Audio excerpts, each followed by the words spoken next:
सिगांथारावनो आंनि चेनेलखौ मोजां मोनना नायगिरि साफ्रोमनिसिमबो आंनि अननाय आरो सिबिनायखौ जासिहरग्रोबावनाय थाबाय।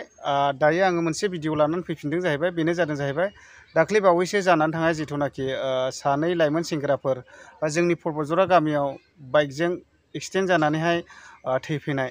बिसोरखौ बेबायदिनो आङो गोग्लैखांनायनि 5 मिनिट बा 6 मिनिटनि गेजेरावनो नुनो मोन्दों। मानो होनना बुङोब्ला बिसोरो आइखां बायखां गोथाङैनो दङमोन। जेब्ला आं नुयो ओरैबायदि बेलथाय बेलथाय मोखां बिलिरला बायदोंमोन, ओरैबायदि थैजों जाबजों आरोना।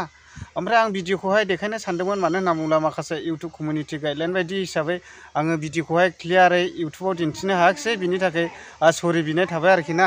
दा बेबायदिनो गोबाङानो बुंदों जाहैबाय फटकखौ होफानांगौमोन आदा, सोरबा बुंदों फटकखौ होफानांगौमोन फंबाय। दा एक्सुवेलि आं गोसोआव सानखादोंमोन, थेवबो मानो होनना बुङोब्ला बयबो स्रायै नायनो लुबैयो सोर मा होननानैहाय। दा माखासे आङो फटकखौ बिनो सानदोंमोन, ओमफ्राय न'आव थांनानै अबस्थाखौ नुहैबाय आङो। बयबो गावनि फिसा थैनाय हिसाबैहाय बुहुद दाहा थायो। दा आङो फटकखौहाय माने बुहुद दाहाखौ नुनानै आं बिनाय जायाखै। ओमफ्राय बेराफारसेथिं माखासे लोगोफोरनावबो बिनो सानदोंमोन आं, ओमफ्राय आङो बिनो बावदों। मानो होनोब्ला आङो बाजारफ्रावबो लोगो मोनबाय थाखायोमोन, माने बिसोरो आदा आदा होनबाय थायोमोन आरोना। गोबाङानो नायनो रिकुवेस्ट खालामदों। ओमफ्राय बेजों लोगोसे जिथुनाखि बिसोर साथाममोन नालाय, साथामनि गेजेरावहाय सानैयाथ' थैखाबाय, ओमफ्राय सासे गोथाङै दङ। बे गोथाङै थानायनावबो एसे कन्टेन्ट लाहै सोंहै होननानै बुंबाय थादोंमोन। एक्सुवेलि आङो मैया जेब्ला फबदोंमोन, बिसोरखौ फबनायाव आङो थांदों। ओमफ्राय आङो नायदोंमोन, मानो होनना बुङोब्ला बियो हस्पिटालावनो दङनो, सौफैयाखै। मानो होनना बुङोब्ला बिबो एसे आघात मोनलाबायदों मानसिया। दा आं लोगो मोनहैनाय जायाखिसै, ट्राइ खालामदोंमोन, थेवबो बेखौ लोगो मोनहैनाय जायाखिसै। दा मोजाङैनो थाबाय, मोजांनि बाथ्रा। ओमफ्राय बेजों लोगोसे आङो जिथुनाखि दा जायफोरा थैदों बिसोरनि फटकखौहाय आङो स्क्रिनाव होनानै नोंथांमोननो देखायसिगोन। नोंथांमोना भिडिअखौ नायलांबानो जाबाय। ओमफ्राय बेजों लोगोसे आङो लास्ट मोनसे रिकुवेस्ट खालामहरबावो, जायफोरा बेबायदिनो गारिफोरखौहाय एसे स्पिड सालायलाबायो, एसे गावखौनो एसे हमदांनानैहाय गारिफोरखौहाय स्ल' सालाय। मानो होनना बुङोब्ला मानसिया अबे समावहाय मा जागोन बेखौ हमदांस्लाबनो हाया। नोंलाय थांगोन मोजां, ओमफ्राय बबे समावहाय सैमा अमा बारस'गोन बेखौबो माने हमदांनो हाया आरोखि ना। दा अब्ला नायलांदो फटकफोरखौहाय आरो। बे बाबुनि मुङानो जादों जाहैबाय फुनसोरांमोन। आङो टाइटेलखौ डिटेल्स लानाय जायाखिसै।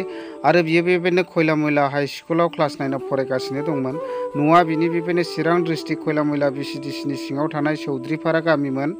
आरो बेजों लोगोसे बेयाव स्क्रिनाव नुफानायानो बिनि अनसुलि बिमामोन। दा बियो गावनि बेबायदिनो माखासे एक्टिभिटिनि थाखायनो बे बुहुमनिफ्राय रुंसारि जानानै थांनो गोनां जाबाय।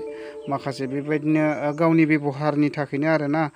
दा आरो बेजों लोगोसे आङो सासेखौ खिन्थागासिनो दंबावो। बे बाबुनि मुङानो जादों जाहैबाय मनिराजमोन। आङो बिनि टाइटेलखौबो डिटेल्स लानाय जायाखिसै। बिनि न'आबो चौधुरिपारा गामिजोंनो नांजाबनाय मोनसे दतमा गामिनिनोमोन, खाथि खाथि जाखायोमोन। आरो बेबो खयला मयला हाइ स्कुलावनो क्लास 10आव फरायगासिनो दंमोन। आरो बेजों लोगोसे बे स्क्रिनाव नुबाय थानायानो जादों जाहैबाय बिनि अनसुलि बिमामोन। खोनानो मोननाय बायदिब्ला बिसोरो बेबायदिनो जयैनो रंजालि बैसागु फांसन नायनो होननानैहाय ओंखारबोदोंमोन। दा माथो खालामनो, हरखाब बिसिनि मोखाङाव मोनसे जेंना जानानै बिसोरो बे बुहुमनिफ्राय रुंसारि जानानै थैनो गोनां जाबाय। दा बेखिनिखौनो आङो नोंथांमोननो भिडिअनि गेजेरजों दिन्थिबाय। माने गोबाङा माखासेया क्लियारै फटकखौ नायनो रिकुवेस्ट खालामनाय हिसाबै आङो देखायनाय जाबाय। एसेनोसै, गोजोन्थों।